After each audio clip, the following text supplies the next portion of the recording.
So we're continuing with Universe Ticket Episode 4 Ticket. And basically, uh, the beginning of the episode wastes like 5 minutes summarizing everything. But then we finally get into it, and this episode is going to be one involving the last of the revenge performances and winners, as well as eliminations. And that's basically the gist of the whole episode.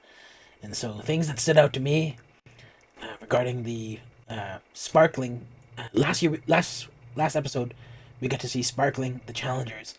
Now we get to see the winners with Alicia in the center, and this whole team.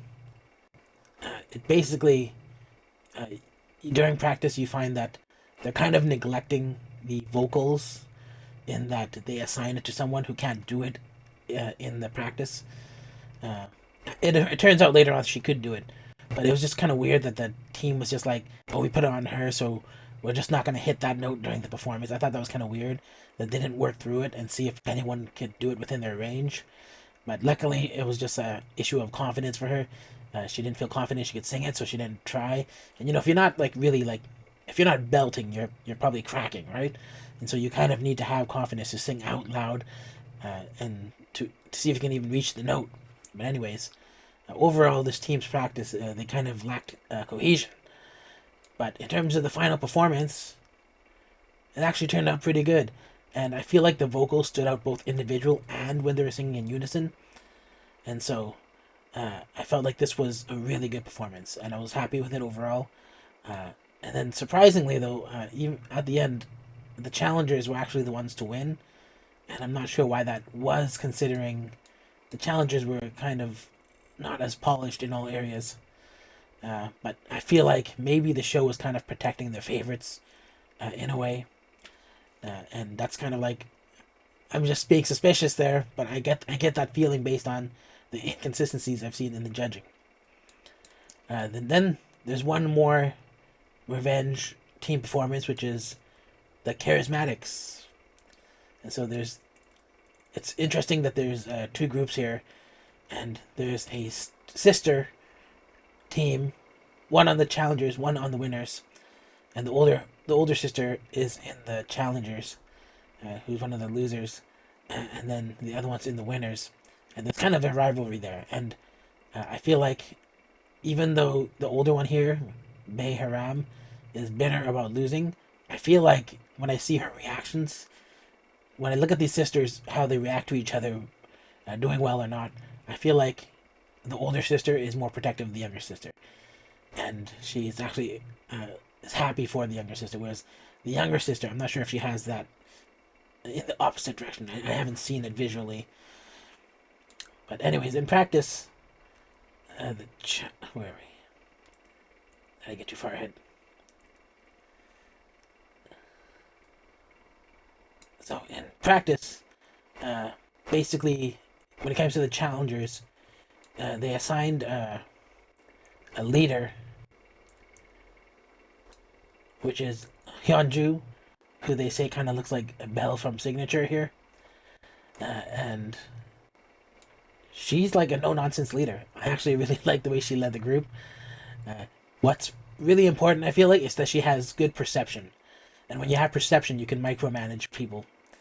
And that's really a good leader quality, is that you can tell when someone's not doing something right, or when they need to correct something. Because a lot of the times leaders are kind of like myopic, where they're more interested in themselves and they want the glory of the title, but they don't actually want the responsibilities of the title.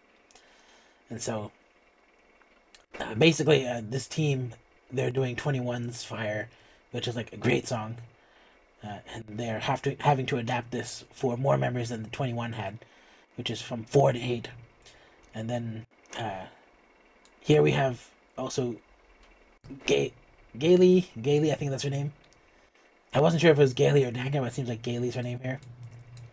And she's basically trying to overcome the criticisms of what she had before, which is that she may believe too much in the power of the pose.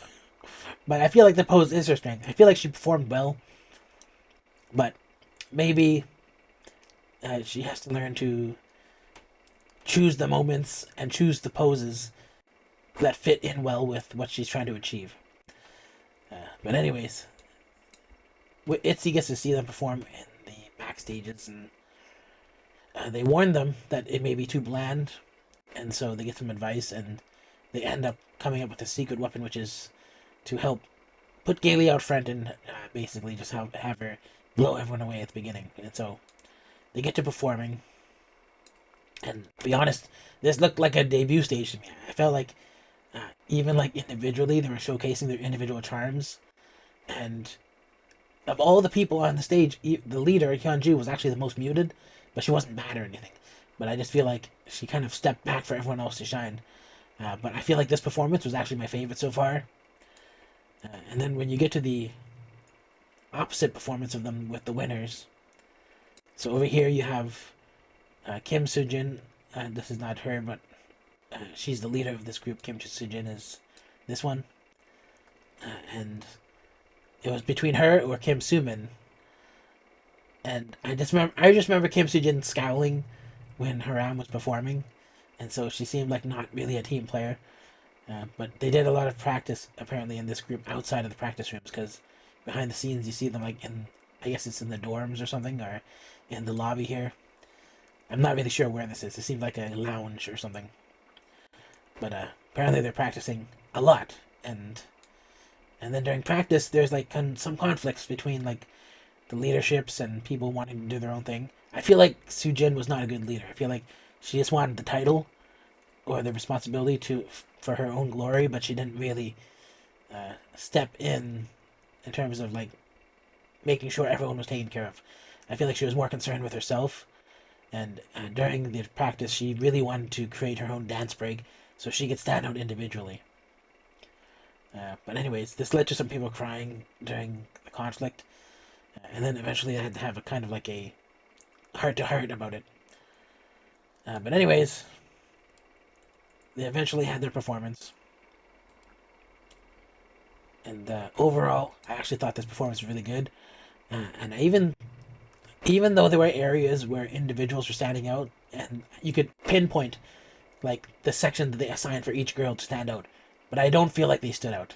I mean, you had the opportunity, but I don't feel like most of them took it. I feel like it was kind of not that great, and so they could have used that more effectively, individually, as individuals, but they didn't. And so I wasn't too keen on this performance, but then I was also surprised that this team won against the team that performed 21's Fire. These guys were performing Blackpink's Do Do Do Do. It's kind of like hard to mess this up, I guess. But I do not think that they should have won. Like, I feel like I've seen this choreo even done better on other shows where the talent is not as good, and so I was kind of like surprised about this. But yeah, that was basically it. I was surprised by both of the results that we got to see for the finalized revenge performances. But then we get to eliminations, and so the judges get to pick 20 people to go into the, I guess, top 41, because they're whittling down from 82. And I was very surprised after they chose their 20 that Nana and Alicia were not in that 20. And at that point, I kind of suspected that there's a little bit of rigging going on, because you kind of know that Nana and Alicia are probably going to be safe, and then they don't get chosen, but then some people do, who are kind of overrated to some degree, like they're kind of being over fluffed up, and so it feels like there's a little bit of rigging here, a little bit of favoritism, and so we also have votes, and then in terms of the votes, they choose 20 people, but two of them apparently left the show for personal reasons.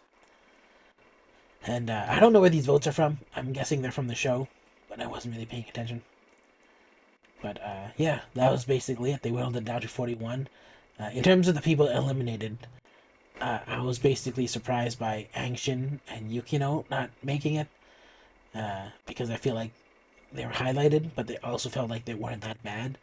But it seems like the language barrier got the better of Angshin, and so she couldn't be saved by the judges, and I don't know if she doesn't have a voting base for herself.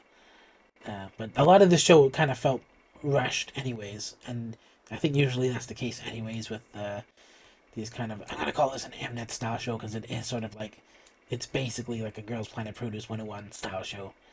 And they just eliminate so many people, but then they also don't highlight everybody on the actual TV show.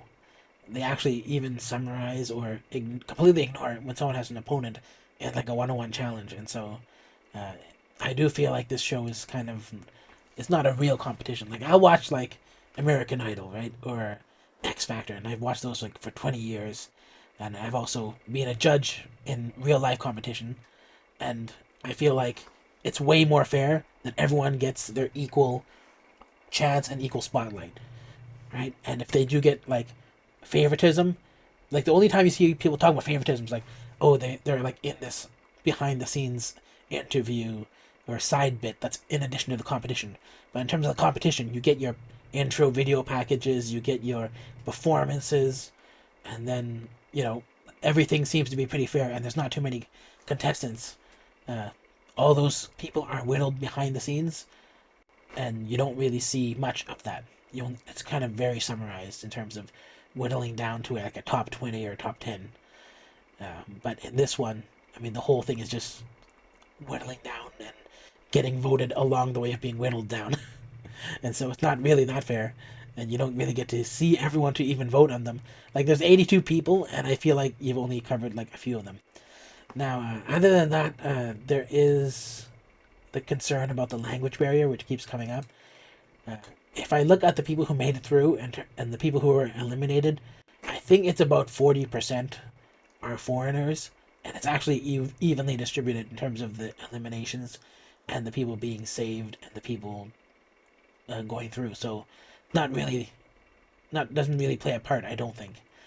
I feel like it's pretty even, unless you assume that foreigners are more talented or less talented than Koreans, and then if you assume that, then you would say that, oh, it's not evenly distributed in that respect. But it seems like people voted pretty much regardless of nationality. Although I would say that the language barrier basically only played a part in terms of the performances and being able to take feedback and all that stuff. But anyways, I guess that's it. If you like this video, give it a thumbs up. And if you don't like it, give it a thumbs down. We still got 3 more episodes left until we go into a live format where I will watch the show in real time.